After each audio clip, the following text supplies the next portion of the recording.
Oh no. Elastigirl? You married Elastigirl? Oh, and got busy! It's a whole family of supers! Looks like I've hit the jackpot! Oh, this is just too good! Hello everybody, I'm Coco Cosmos and I wanted to do something fun. So, I've started a new series called Villain or Misunderstood, where I analyze a villain from any movie, TV show, cartoon, or anime and either give them the judgment of villain, misunderstood, or a mystery third thing. Today's villain is Syndrome. Buddy Pine, formerly known as Incrediboy.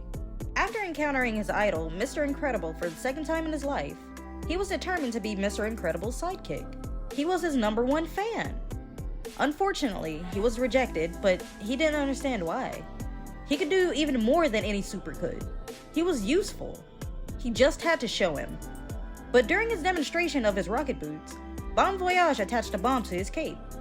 This set off a chain of events that ended with superheroes being banned, but led to Buddy's revenge scheme after he was forced to go home. He spent his time inventing weapons, devices, and deadly robots. Through his arms dealing and advanced tech, he made lots of money. We're talking private island rich.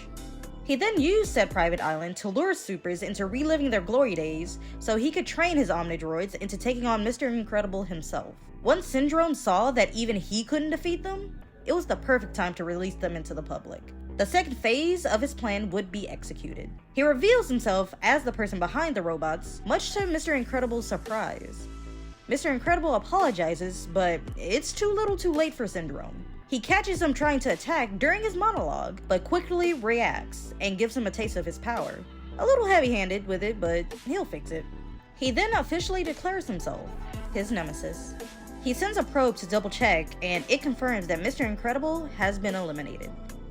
Turns out, it was trickery. Syndrome got a hold of him though, and he was so impressed until Mr. Incredible called for help. He doesn't know what he's talking about, but Syndrome is gonna make him remember. He explains that a government plane is on its way there and plays a transmission from it. Upon noticing his captive's reaction, he proceeds to send out a couple missiles. Once it's a confirmed hit, he reminds Mr. Incredible of his own words. I work alone.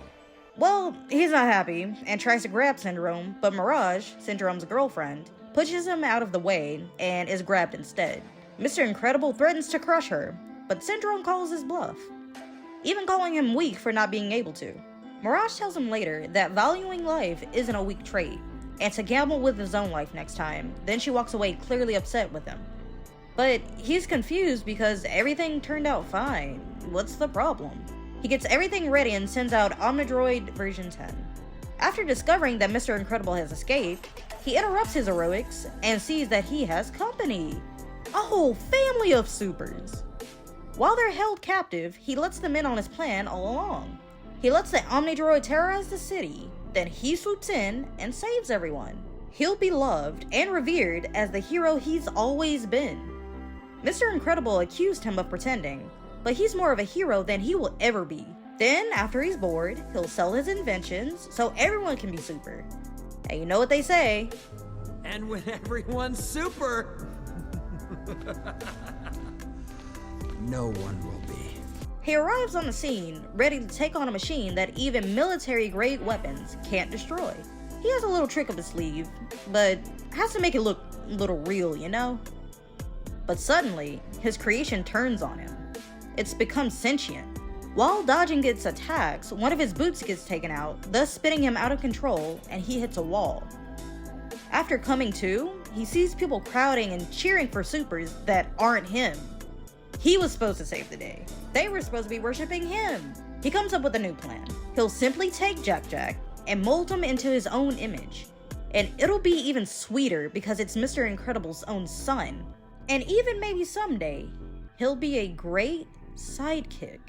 After waking up from the blast of Syndrome making his escape, Jack Jack is incredibly unhappy to be taken away from his family.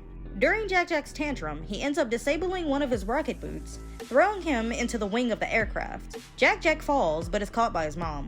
Syndrome then starts declaring that his quest for vengeance isn't over, when Mr. Incredible throws a card through the front of the aircraft and knocking Syndrome backwards. Unfortunately, he gets sucked into the craft's jet engine by his cape that gets tangled in the blades, causing an explosion. This is the end of Syndrome's story. Impersonation of a federal officer, attempted murder, genocide, obstruction of justice, torture, attempted kidnapping, property destruction and property damage, and domestic terrorism. Villain, obviously. The moral of the story here is that things that are small to you can affect children in big ways. Mr. Incredible literally changed the trajectory of his life. But like most villains, if he got some therapy for that childhood trauma, he probably could have gone down a truly heroic path and not have used his hyperintelligence for a convoluted revenge scheme. And if nothing else, beware overzealous fans and remember the golden rule. No kicks! But what do y'all think? Which villain should I judge next? Let me know in the comments below. Coco Cosmos out.